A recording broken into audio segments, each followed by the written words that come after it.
Week 7 of the fantasy football season. Here's a few running backs I looked at off the wire this week. The first back, Kamini Vidal, of Los Angeles Chargers. I mentioned him on the list last week, but a lot of people, including myself, thought Hassan Haskins was going to get the first crack at touches, obviously, in that backfield. But Vidal quickly in that second quarter of the ball game at the Miami Dolphins took over, and he never looked back in that one. 18 carries in Week 6, 124 rush yards, 3 catches, 14 yards, and a touchdown on 4 targets. So Week 7, a tougher matchup versus the Indianapolis Colts coming to town. But Vidal, off the bat, I knew he was a better receiver out of the backfield than Hassan Haskins, but in between the tackles, Haskins a bigger and more physical back. But obviously Vidal got some good blocking. It was a great matchup as well, like I said, in Miami. 5th most fantasy points to backs on the season. And now Vidal looks like he's the lead man over there for this Los Angeles Charger team. So with Hampton most likely going to miss even past the 4-week mark where he was put on IR,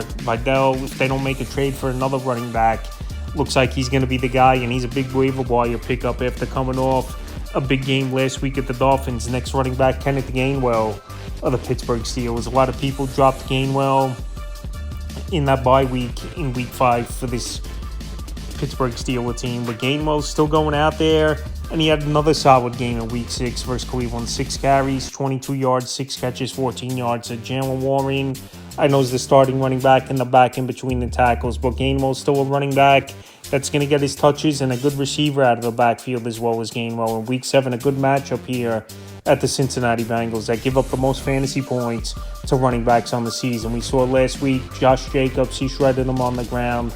I know Warren, he's healthy and ready to go, but Kenneth Gainwell this week in deeper leagues, or it's a flex option, I think could go out there and have a decent ball game. Like I said, Cincinnati can't stop anyone. This could be a ball game where Pittsburgh gets off to an early start, shuts down that offense as well of Cincinnati, and that's where Gainwell could come in and get some points. So right now, well, he's out there in 61% of fantasy leagues and one of the better handcuff backs in fantasy football. He's definitely a back I would add this week. Next back's another handcuff and one of the better backups in the league, Tyler Algier of the Atlanta Falcons. And Bijan Robinson, he ran wild in that ball game on Monday night in Week 6 versus the Buffalo Bills. 238 yards from scrimmage with Tyler Algier. Had a first quarter touchdown, and he closed the game out with a lot of physical runs to run the clock out and get a field goal to end it. Algier 2 games in a row. Week 4 versus Washington, 16 carries, 51 yards, a touchdown. Then they had the bye in Week 5. And then Week 6, like I said, versus Buffalo, the early touchdown in the first quarter. And he grinded out, running it out in the end. 10 carries, 32 yards, the touch, and a catch for 6 yards. Algier, I've said this in other videos, before they drafted Bijan, he had a 1,000-yard season as Algier. Right now, out there in 65% of fantasy leagues. He's had 3 games out of 5 this season, double-digit fantasy points, and one of the better handcuff running backs in all fantasy football. And definitely someone that should be rostered, in my opinion, in 12-team leagues or deeper. Next running back, Kendre Miller of the New Orleans Saints. So Kendre Miller weekly, it looks like he's eating into that workload of Alvin Kamara. Even though the production really hasn't been great for Kendre Miller in 6 games this season, only 1 game with double-digit fantasy points. But obviously, he's not much of a pass catcher out of the backfield. And this New Orleans offense isn't all that great as well. Week 4, Buffalo, 11 carries, 65 yards, a touchdown, which was his best game of the year. Week 5 versus the Giants, 10 carries, 41 yards, a catch, 8 yards. In Week 6 versus the Pats, 8 carries, 21 yards, a catch, 11 yards. So Week 7, a good matchup on paper at the Bears. Give up the 4th most fantasy points to running backs on the season. But we just saw Chicago.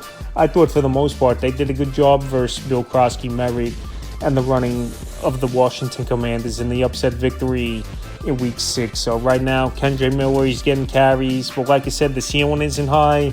But anytime a guy's splitting carries and getting work, 10-team leagues or deeper, he's an add. Next running back, Tajay Spears, the Tennessee Titans. He definitely saw the field a lot and more than Tony Pollard as well in that second half of the game. So there's going to be a lot of games where they're going to be trailing, and Spears is a better receiving and third down back than Tony Pollard for this Tennessee Titan team. We know the first 4 weeks of the season he was injured on IR, and no one was competition at all to Tony Pollard. But now 2 weeks back, Week 5 at Arizona, 4 carries, 14 yards.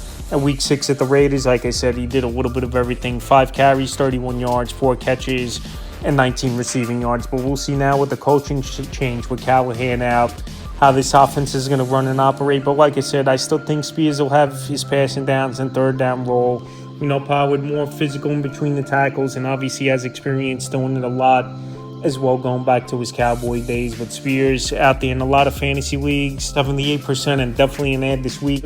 The good snap count he had last week, and he's a third down back to begin with. Next running back, Bam Knight of the Arizona Cardinals. So a lot of people thought Michael Carter was going to be the guy 100% after DeMarcado had that bad fumble at the 1 yard line going back in week 5 in that game versus Tennessee Titans. And then a report came out before the games on Sunday that Bam Knight was going to get a prominent role and out-touch Michael Carter. But pretty much it was a 50-50 split. But Bam Knight, the more physical back, and got the goal line touches.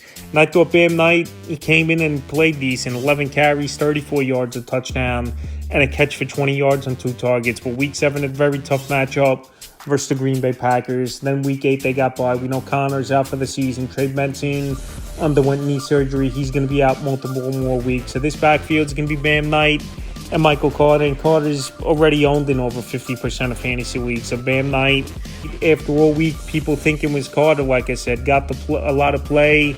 And he's out there in tons of fantasy leagues right now, and 86%. And the final running back, Kyle Monangai of the Chicago Bears. So I know DeAndre Swift, he put on a show in that ball game in the victory at the Commanders on Monday night in week 5. But Monangai, he still had decent reps in that ball game. He's out there in tons of fantasy leagues in 93%. And we know Ben Johnson coming and being the offensive coordinator with the Lions. He likes using 2 running backs. And Monangai, like I said, the snaps weren't great, but he got opportunity in that ball game. And if Swift ever went down, he would step right in as the running back. So week 6 at the Commanders, 5 carries, 19 rush yards, and a catch for 25 yards from the Monangai. So he's a smaller back, I know, 7th round pick out of Rutgers, but he's definitely a guy that earned a spot on this team.